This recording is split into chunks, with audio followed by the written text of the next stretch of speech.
I'd like to share with you, hello everyone, I'd like to share with you my experiences with the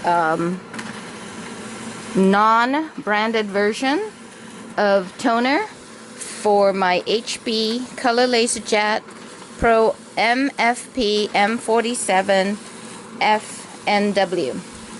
So as you may have discovered if you bought one of these, the cartridges are very expensive. HP is good quality, and you know, you should pay for quality if you need it.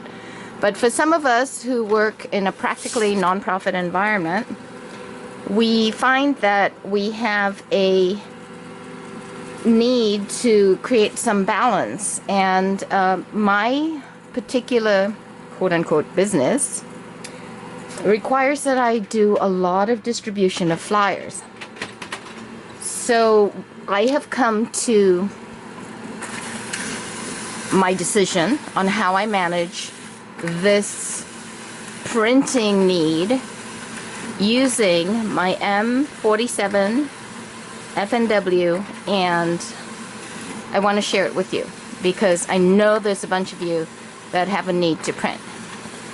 I thought after I got this, and I've always printed using a service, right? So it would be black and white because color costs 35 cents a copy.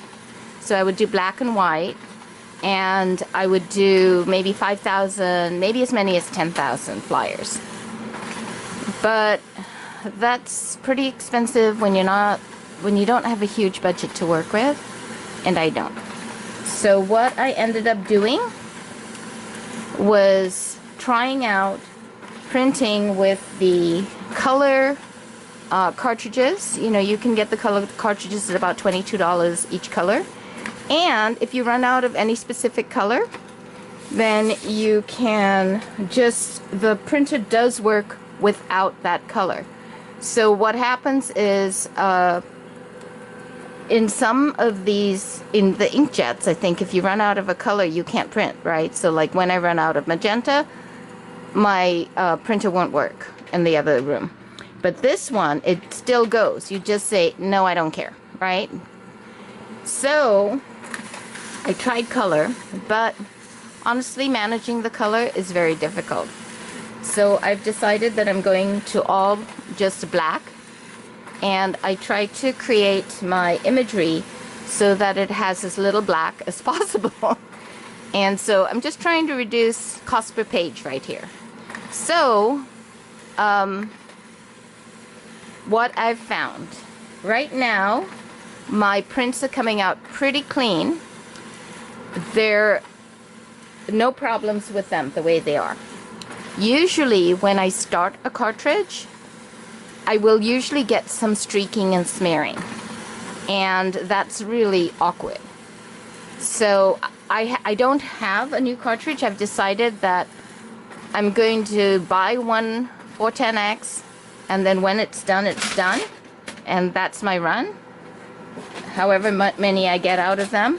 And because I'm sort of a community operation, I'm okay with putting out imperfect prints, right?